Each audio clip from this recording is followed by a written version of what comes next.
Uşaqlar, bu tipli suallarda çəşitli məqamlardan biri idi. Uşaqlar götürürdü kinetik enerji ilə potensial enerjinin biri artıb, biri azalar temasında çaşqınlıq yaranırdı. Burada ilk sualımızda deyir ki, müxtəlif hündürlükdən səvər düşən bərabər kütləli kürələrin hansının yer səthinə çatandakı kinetik enerjisi ən kiçikdir? Uşaqlar, burada potensial enerji kiçik olmalıdır ki, yerə çatanda kinetik enerji də kiçik olsun. Çünki bu nöqtədə, hündürlükdə, bu nöqtədə potensial enerji hündürlükdə nə olur? Maksimal olur. Maksimal hündürlükdə, hündürlük maksimaldırsa daha doğrusu, potensial enerji də maksimal olur və kinetik enerji sıfır olur maksimal hündürlükdə. Artıq yerə düşəndə potensial enerjinin hamısı çevrilir kinetik enerjiyə. Yəni, əvvəlcə potensial enerji kiçik olmalıdır ki, onda yerə səthinə çatandakı kinetik enerji də kiçik olsun. Yəni burada ilk sualımızda bizim cavabımız olacaq B variantı. Potensial kiçik olmalıdır ki, yerə çatan andakı kinetik enerjisi də kiçik olsun. Yəni kiçik potensial enerjinin hamısı kiçik kinetik enerjiyə çevrilsin. Misal üçün 5-də potensial enerji ən böyükdür. Hündürlüyü böyükdür. H böyükdür. Hündürlüyü böyük olduğu üçün potensial enerjisi böyükdür və yer səthinə çatan anda böyük kinetik enerjiyə malik olacaq. Burada enerji çevrilməsi baş verir. Potensial enerji çevrilir kinetik enerjiyə. Təbii ki, böyük enerji daha böyük enerjiyə çevrilər. Daha sonra bu top məsələsini demişdik. Sadəcə bir tənasüblə işləyirik. Deyir ki, 10 metr hündürlükdən düşən top yerə dəyərək 8 metr hündürlüyə qalxır. Bu zaman hər iki halda top enerjisinin eyni hissəsini itirir. 10 metrdən düşürsə və 8 metrə qalxıbsa, təbii ki, onda 8-i qalır, onda x-i enerjini itirir. Onda 8-i qalır ki, təzədən 8 metr hündürlüyə qalxır. Onda x-ini itirir ki, ona qalxmayıb 8-ə qalxıb. Yəni, ikinci halda da deyir ki, topu yenə ikinci dəfə yerə dəydikdən sonra hansı hündürlüyə qalxar? 8 metrdən bunu təzədən atanda yenə 18-i qalacaq. Çünki deyir ki, etki eynidir. Qalma da eynidir. 18-i qalırsa bu dəfə 6,4 metr hündürlüyə qalxacaq. Sırf sadəcə bir tənasüb sualıdır. Yəni belə dəhşət bir sual deyil. Biz cəm suallarında nə edirik? Cəm suallarında uşaqlar kinetik enerjilərin cəmində bizə verir nə? Tam enerjini. Misal üçün, dördüncü sualda tam enerji bizə verəcək. Əgər bir enerjidən digərini çıxıramsa, bu çıxdığım enerji tam enerjidir. Yəni, bu tam enerjidən çıxıram o birini. Tam enerjidən çıxıram. MV kvadrat bölgü nədir? Kinetik enerji.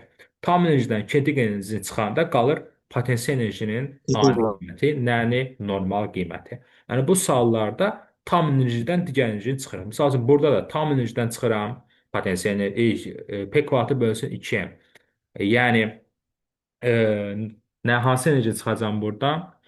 Kinetik enerjinin. Çünki impuls var burada, kinetik enerjidir. Və tam enerjidən kinetik enerji çıxanda qalır potensial enerji. Yəni burada tam enerjidən kinetik enerji çıxanda yenə qalır potensial enerji. Yəni bu suallarda tam enerjidən digər enerjini çıxırdıq və digər enerji qalırdı təbii ki. Tamdan kinetik çıxanda potensial qalır, tamdan potensial çıxanda kinetik qalır. Bu xüsusi qeydimizdir. Sərbəst düşəndə hündürlüyün düz ortasında enerjilərin bərabərliyi baş verir. Yəni e, bir dənə maksimal hündürlükdən bu sərbəst düşür. Maksimal hündürlükdən sərbəst düşür. Burada potensial enerjinin qiyməti maksimal olur, kinetik enerjinin qiyməti sıfır olur. Və yerə düşdükcə potensial enerji çevrilir kinetik enerjiyə. Yerdə artıq hündürlük sıfır olduğu üçün potensial enerjinin qiyməti sıfır olur, kinetik enerjinin qiyməti maksimal. Yəni potensial enerji hamısı kinetikə çevrilir. Və hündürlüyün düz ortasında artıq enerjilərin bərabərliyi baş verir. Çox potensial enerji az kinetik enerjiyə getdikcə çevrildiyi üçün artıq düz ortada enerjilər bərabərləşir. Və maksimal qalxma hündürlüyünün düz ortasında enerjilər bərabər olduğu üçün nisbəti olacaq 1.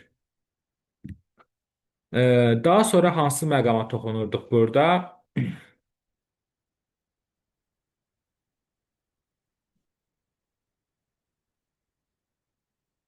14-cü sualda deyir ki, hansı halda cismin yerə nəzən potensial enerjisi sabit qalır? Aha, kinetik enerji azalar.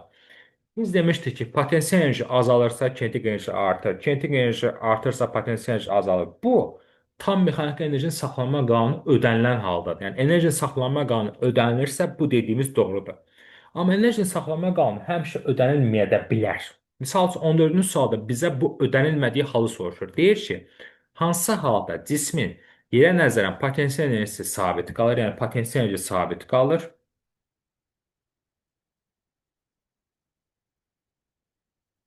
Kinetik enerjisi isə azalır. Potensial enerji nə zaman sabit qalırdı? Hündürlük sabit olduqda. Yerə nəzərən potensial enerji nə zaman sabit? Çünki hündürlük sabitdir. Çünki potensial enerjinin üstürü mgh-dır. Hündürlük sabitdirsə, kütlə də onsuz dəyişmir, onda potensial enerji sabit qalır. Deməli, hündürlük sabit olduğu. Hündürlük nə zaman sabit idi? Üfüqi istiqamətdə. Və hərəkət üfüqi olmalıdır. Deməli, A ilə B deyil. Yaxşı. Bərabər yeniləşən, bərabər yavaşlayan yoxsa bərabər sürətli? Kinetik enerji nə zaman azalır? Təbii ki, bərabər yavaşlayan hərəkətdə kinetik enerji azalacaq. Üfüqi istiqamətli hərəkətdə potensial enerji sabit qalır, çünki hündürlük sabitdir. Bərabər yavaşlayan hərəkətdə isə kinetik enerji azaldığı üçün biz 14-də C variantını götürmüş olacağıq. 15, 16, 17 tipli suallarda isə enerjinin saxlanma qanunu ödənilir. Çünki şaqlı yuxarı atılmış hərəkətdir və bu zaman hündürlük artdığı üçün potensial enerji artır və potensial enerji artırsa sürət azaldığı üçün kinetik enerji azalır. Həmin qədər azalır. Potensial enerji 20 jol artırsa kinetik enerji 20 jol azalacaq. Misal üçün 17, 16-da tam mexaniki enerji soruşur. Kinetik enerji 20 jol azalırsa potensial enerji 20 jol artır və sistemin tam mexaniki enerjisi dəyişmir, sabit qalır. Tam mexaniki enerjini saxlama qanunu bu suallarda şaqli yaratılmış hərəkətdə, səbəbləşmədə ödənilir. Daha sonra sərbəst sürətləşmənin tam mexaniki enerjisinin sürətini asıdır. Tam mexaniki enerji saxlanıldığı üçün tam mexaniki enerji dəyişmir. Yəni 20-də cavabımız olacaq. A variantı sabit qalır. 21-də də yəni eyni temada sabit qalır tam enerji C variantı. 22-də də yenə tam enerji sabit qalır A variantı. Tam enerji saxlanma qanunu ödənilirsə tam enerji sabit qalacaq. Bu suallarda hamısında sabit qalır deməli. Hamısında tam enerji soruşurdu. Bəli, tam enerji hamısında sabit qalacaq. Misal üçün 26 tipli sual bizə verilən ən çox verilən sual tiplərindən biridir. Hər dəstədə verilir. Onsuz bu 26 deyir ki, bizə 2 dənə tam enerjini bölsəm V kvadratı plus 2GH. Burada uşaqlar biz nə edirdik?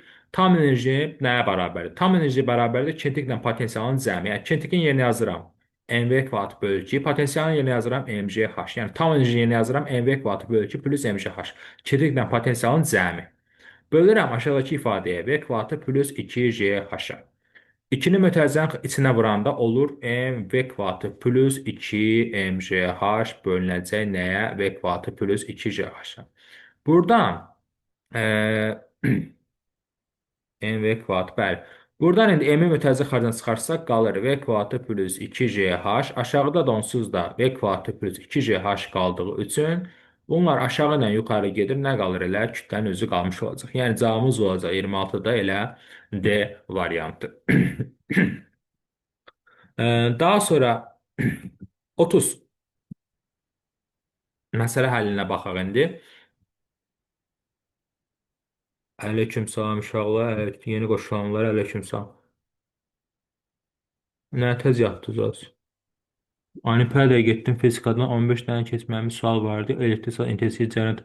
11 sinif proqramda onsuz keçməmişik hələ. Biz hələ 10-dayıq yəqin ki.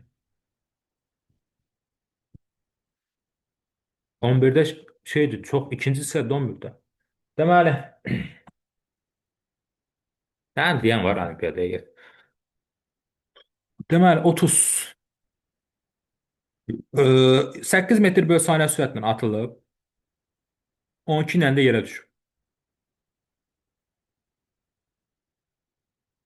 Cismin hansı hündürlükdən atıldığını deyir tap.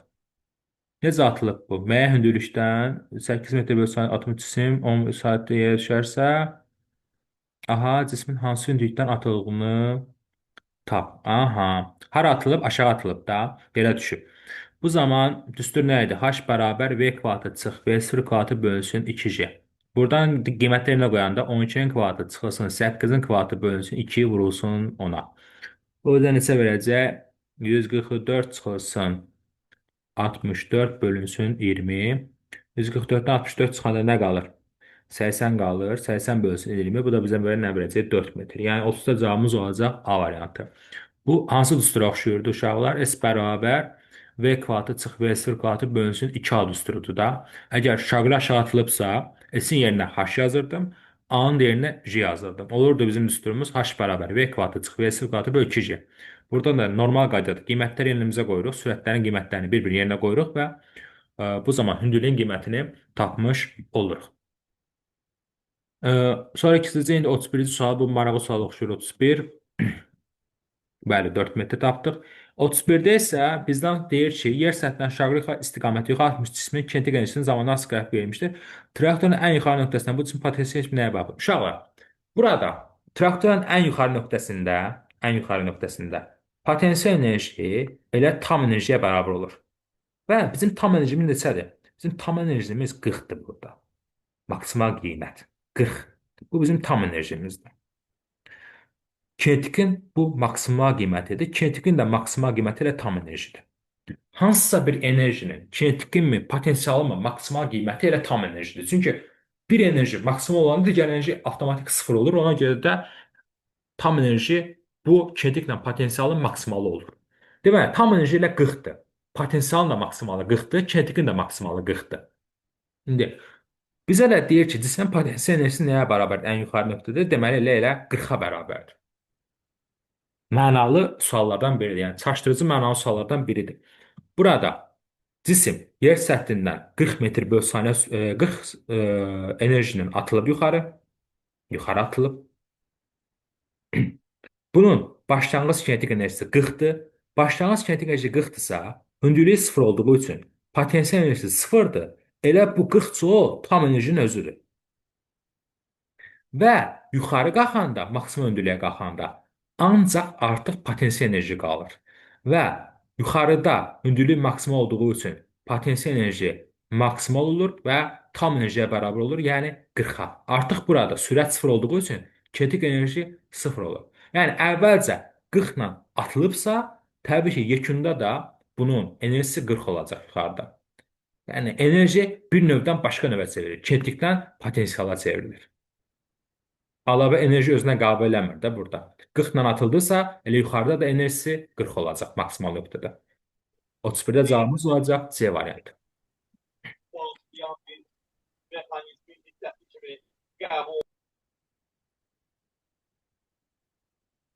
Bu da belə getdi. 32. Burada isə uşaqlar, potensial enerjinin maksimal qiyməti bizə verib 40. Bu dedik ki, nədir? Elə tam enerjidir. 40 deməli tam enerjidir. Bu 40 tam enerjidir. Və potensial enerjinin normal qiyməti isə 30-dur. Potensial enerjinin normal qiyməti 30-dur. Onda yerdə qalan enerji bizə verəcək kinetikinin normal qiymətini. Yəni tam enerjidən çıxacağım potensial enerjini, 40-dan çıxacağım 30-u, deməli fərq olacaq 10 joule. Bu bizə verəcək kinetik enerjinin qiymətini. Ani qiymətini. 32 cavabımız olacaq. Hə, bir dənə yenə mən çaşdım burada. Hə, kinetik enerjinin normal qiyməti 10 joule-dur, bəli. Bu da yenə çaşdırıcı məqamlardan biri. Biz amma kinetik enerjinin normal qiymətini soruşmur. Deyir ki, cismin yerə çatan andakı kinetik enerjisi. Yerə çatanda artıq, yerə çatanda. Sərbəst düşürsə, yerə çatanda maksimal sürətdən düşür yerə. Ona görə də kinetik enerjisi yerdə maksimal olur. Ona görə də yerə çatandakı kinetik enerjisi elə tam enerjidir. Burada da cavabımız olacaq elə 40 joule. Yəni fikir verin, çaşmayın. İndi mən misal üçün çaşdım. Şərtə fikir verin. Deyir ki, orada cismin yerə çatan andakı kinetik enerjisi yerə maksimal sürətlə düşdüyü üçün maksimal kinetik enerjidən düşür. Ona görə də yerə səthinə çatan andakı kinetik enerjisi elə tam enerjidir. Yəni 40 joule. Ən aşağı nöqtədəki potensial enerji soruşa bilər, o da 0 olacaq da. Çünki hündürlüyü 0-dır. Daha sonra uşaqlar nəzərə salınmaz misal üçün deyir ki, yalnız konservativ qüvvələr təsir edən qapalı cisimlər sisteminin potensial, kinetik və tam enerji haqqında ifadə edən hansılar doğrudur? Konservativ qüvvələrdə enerjinin saxlanma qanunu ödənilir, yəni tam enerji dəyişmir. Potensial enerji artdıqda, kinetik enerji artdıqda isə potensial enerjisi azalır. Biri artanda digəri azalır. Konservativ qüvvələr təsir edən qapalı sistemlərdə tam mexaniki enerji saxlanılır, yəni saxlanma qanunu ödənilir. 1-3 doğrudur. Burada da yine eyni şeyi soruşacaq. Tam enerji dəyişməyəcək və potensial enerji artdıqda kinetik enerjisi azalacaq. Yəni 1-2 variantları burada 34-də doğru olacaq. E, Davam edir uşaqlar. T sadəcə sistemin neçə müddət zamanı göstərdi. Yəni bu neçə saniyə baş verib bu hərəkət onu göstərir. Əgər sorsaydı ki, neçə saniyə ərzində baş verir, deyərdik. 35 cisim müəyyən hündürlükdən sərbəstləşir bir nöqtəsində onun kinetik enerjisini hesabla. Aha, bu da maraqlı suallardan birinə oxşuyur. Deməli, bu deyəsən təzə sualdır. Aha. Cisim müəyyən hündürlükdən sərbəstləşir bir nöqtəsində onun kinetik enerjisi. Bir nöqtəsində potensial enerji nədir? 60-dırsa, bu necə dəyişib? Aha. Yer bir dəqiqə. Bu hansı nöqtələrdə qiymətlərdir? Bu şəkil sağ olsun girib bir-birinə. Deməli, bir nöqtəsində onun kinetik enerjisini tap. Potensial enerji bir nöqtəsində 60-dır. İki nöqtəsində aha 30-dur. Hə, iki nöqtəsindəki potensial enerji 30-dur. Hə, sonra nə oldu? 30, 60. Bu nə etmək istədi bu? Bir nöqtəsi, iki nöqtəsində, hə, iki nöqtəsində tapdım. Deməli, iki nöqtəsində kinetik enerjisi 50-dir, potensial enerji 30-dur. Onda iki nöqtəsində tam enerjini tapanda tam enerji nəyə bərabər oldu? YK2 plus YP2. Aha, 50 plus 30 bizə nə verəcək? Bu 80 verəcək. Deməli, tam enerjimiz 80-dir və tam enerjini saxlamaq qədər ödənilir. Onda bir nöqtəsində də tam enerji 80 olmalıdır. Yəni, burada da tam enerji 80 olmalıdır. Ona görə də bura 60-dırsa, bura olacaq nə? 20. Yəni, cavab olacaq 35-də D variantı. Tam enerji saxlanılmalıdır. Hər bir nöqtədə tam enerji eyni olmalıdır. Burada tam enerjini tapanda iki nöqtəsindəki qiymətləri toplayanda olur 50 plus 30 80. Deməli, burada da avtomatik tam enerji 80 olmalıdır bir nöqtəsində. Potensial enerjinin qiyməti 60-dırsa, kinetik enerjinin qiyməti avtomatik 20 olacaq ki, tam enerjinin qiyməti 80 olsun. Hı hı.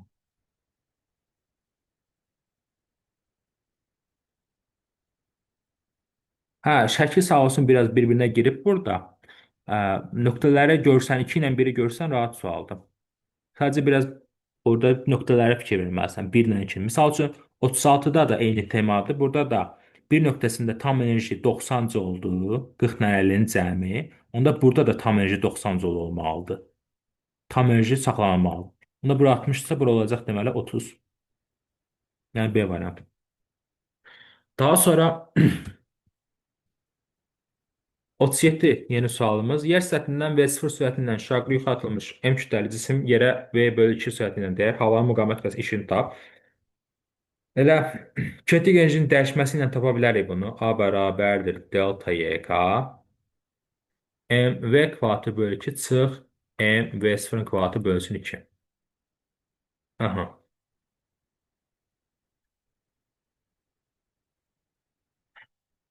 İndi burada yoldaşlar. M bölü 2 yaza bilərik V kvadratı çıx V0 kvadratı. M bölü 2 bizim başlanğıc sürətimiz V0'dır. Son sürətimiz V0 bölü 2'dir. Yəni yazıram. Son sürətin yerinə yazıram. Yəni V bərabər V0 bölünsün 2'dir. Son sürət 2 dəfə azalır. Yazıram bura. V0 bölü 2'nin kvadratı çıxılsın V0'ın kvadratı. M bölü 2 bu yazıram onda. V0'ın kvadratı bölünsün 4 çıxılsın V0'ın kvadratı. Bu bizə verəcək M bölü 2. 4'də 1'dən çıxanda 4'də 4 yəni 1'i olacaq. Mənfi 4'də 3. Müqavimət qüvvəsinin işi olduğu üçün, müqavimət qüvvəsi də hərəkətin əksinə yönəldiyi üçün müqavimət qüvvəsi işi mənfi olacaq. Olacaq mənfi 8-də 3 M V0 kvadrat. Yəni 37-də cavabımız olacaq D variantı.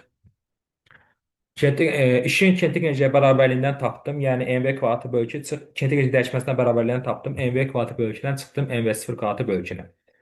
Və qiymətləri yerinə qoydum. Burada son sürətin qiyməti V0 bölü 2-dir. Başlanğıc sürətin qiyməti V0-dır.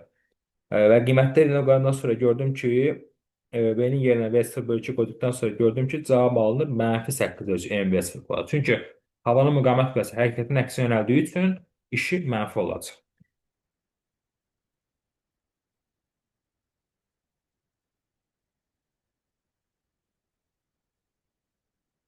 Davam elə uşaqlar.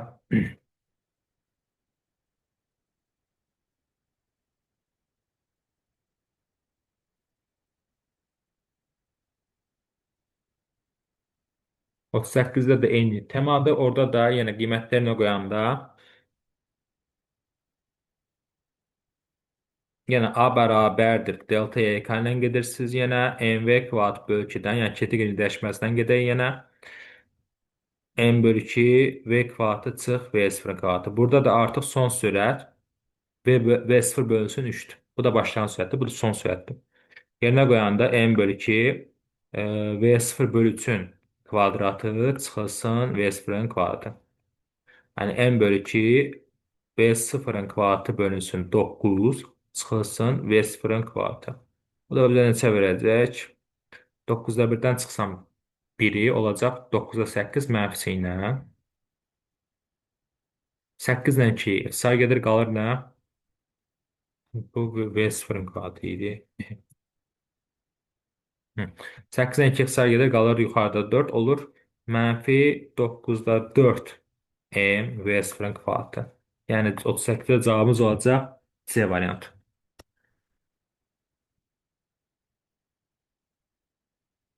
Cəmilə qayıtdın mı? Atan bu nə oldu? Tərk eləyəndə. Tamam. 39 aşağıda qrafika baxanda görürəm ki, bax buradan bax yenə bir-birinə girib bu qrafiklər buradan elə tapsaq bu kinetik enerjidir deməli. Sondan baxsam kinetik enerjinin qrafikidir bu. Yəni əvvəlcə kinetik enerji qiyməti azalıb, sonra artıb.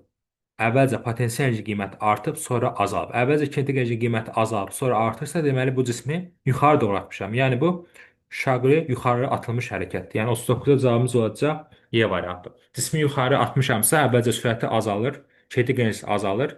Maksimum hündürlükdə sürəti kinetik enerjisi 0 olur. Sonra yerə düşəndə sürəti artır, kinetik enerjisi artır. Həmçinin şaqlı yuxarı atanda hündürlüyü artır, potensial enerjisi artır, maksimal hündürlüyə qalxır. Sonra yerə düşəndə potensial enerjisi azalır. Davam eləyək.